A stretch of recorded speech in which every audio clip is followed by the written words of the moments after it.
వాస్తవానికి మొదటిసారిగా డిమానిటేషన్ అనేది జరిగింది. 1000 రూపాయల నోటు, 10,000 రూపాయల నోటును ఆనాడు బ్యాన్ చేయటం జరిగింది.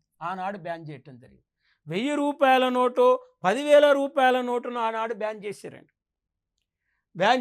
తర్వాత 1978వ సంవత్సరంలో వాస్తవానికి ఇక్కడ 1000 రూపాయల నోటును 500 అంటే 5,000 రూపాయల నోటును, 10,000 రూపాయల నోటును బ్యాన్ చేయటం జరిగింది. 2016వ సంవత్సరంలో 500 రూపాయల నోటును, 1000 రూపాయల నోటును బ్యాన్ చేయటం జరిగింది. అంటే 1000 రూపాయల నోటును బ్యాన్ చేయటం జరిగింది. ఇప్పటి వరకు మన దేశంలో 3 సార్లు డిమానిటేషన్ జరిగితే 46లో 1000 రూపాయల నోటు బ్యాన్ చేశారు, 78లో 1000 రూపాయల నోటు బ్యాన్ చేశారు, 2016లో 1000 రూపాయల నోటు బ్యాన్ చేశారు. ఎక్కువ సార్లు అంటే డిమానిటేషన్ జరిగిన నోట్ ఏంటంటే 1000 రూపీస్ నోటు. అయితే మరి 46లో 1000 రూపాయలు, 10,000 రూపాయల నోటును బ్యాన్ చేస్తే 1938వ సంవత్సరంలో 1000 రూపాయల నోటును, 10,000 రూపాయల నోటును ప్రింట్ చేశారు.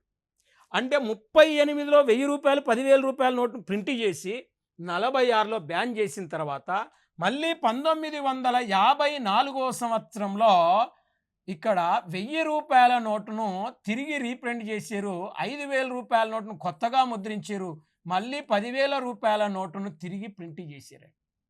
ఈ ప్రింట్ చేసిన ఈ 3 నోట్లు 1978లో రద్దు చేశారు.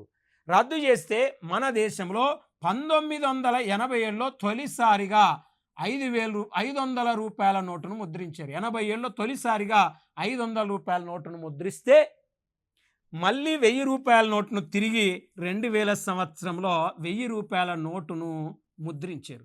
ఈ ముద్రించిన 500 రూపాయల నోటు, ఈ ముద్రించిన 1000 రూపాయల నోటు 2016 నవంబర్ 8వ తారీఖు నాడు అంటే 2016 నవంబర్ 8వ తారీఖు నాడు మన దేశంలో 500 రూపాయల నోటును మరియు 1000 రూపాయల నోటును బ్యాన్ చేయటం జరిగింది.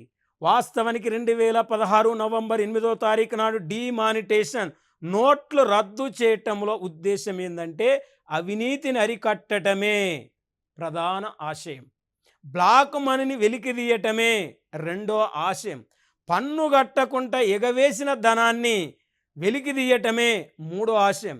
అధిక విలువ కలిగిన నోట్లను ఉగ్రవాద కార్యకలాపాలకు ఉపయోగించకుండా చూడటమే నాలుగో ఆశయం.